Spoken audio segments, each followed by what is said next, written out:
Hi guys, for today's topic, we're going to touch on integration by substitution. So like the title suggests, we are basically doing integration using the substitution method. Now, I personally find that there's no easier way to explain this other than doing examples. So let us start with a few relatively simple ones. For question 1, I've gathered some of these questions over here. Let's see. Integration of x squared e to the power of x cubed dx. Now, normally we would like to substitute something that is more complex in nature. So that it's either is the power of certain functions or it is within the content of certain functions. Now, we'll come to that later. So for this case, as you can see, x cubed and x squared, x cubed has a greater power and it's also the power of the exponential function. So we will let u be x cubed over here. So when we do a du dx, it's actually 3x squared.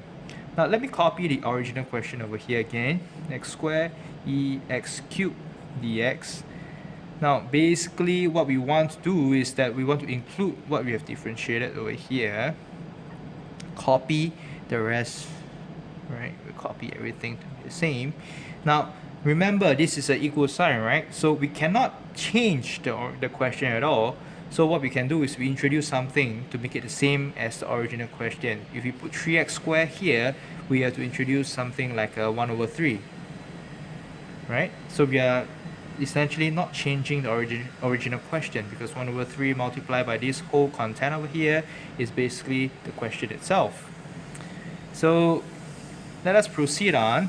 Now 3x squared is basically, if you substitute, it's actually du dx, right? So I'm just going to copy explicitly, but you can skip this step once you get fluent with this whole method.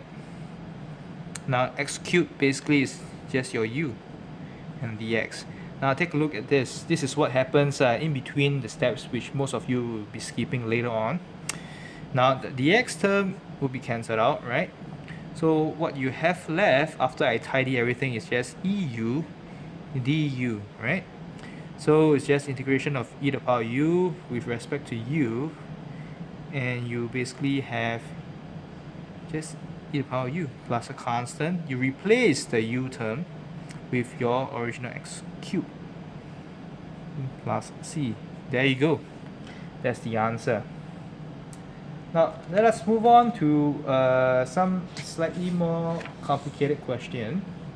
Say this one's a little bit dirty, so let me just use a new sheet of paper so that you guys can see it clearer. Question 2. If you're going to integrate, say, x over square root of x squared plus 3 dx. Now take a look at this. I hope you guys can see now. Okay, for the content, this whole bracket square root x squared plus 3 be slightly more complicated, I presume, as compared to just a basic x term, and the power x squared is much greater than the power of 1, right?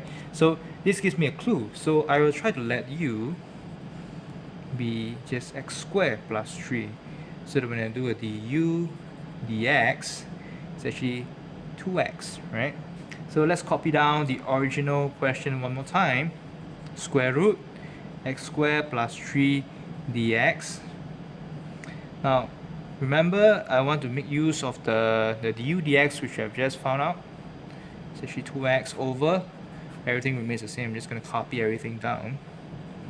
Now I cannot change anything at all, so how am I going to make back to the original question, right? I'm just going to multiply by a half, right? So half multiplied by this 2x is basically just x, and everything remains the same as the original question. I'm not changing anything, so I'm okay.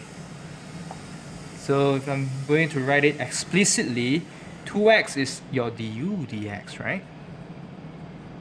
Square root. Now my x squared plus 3 is basically just u. And dx. Now I'm just going to tidy everything out. Dx cancel with dx. And I will have integration of 1 over square root u du, which is equal to integration of u to the power minus half du, right? So it's equal to half square root u to the power of half over half plus a constant. Half cancelled out, so it's equal to square root of u plus c, and u, if I were to replace it, basically it's just, your x squared plus 3, right? So I just replace everything, square root x squared plus 3 and plus the constant. There you go.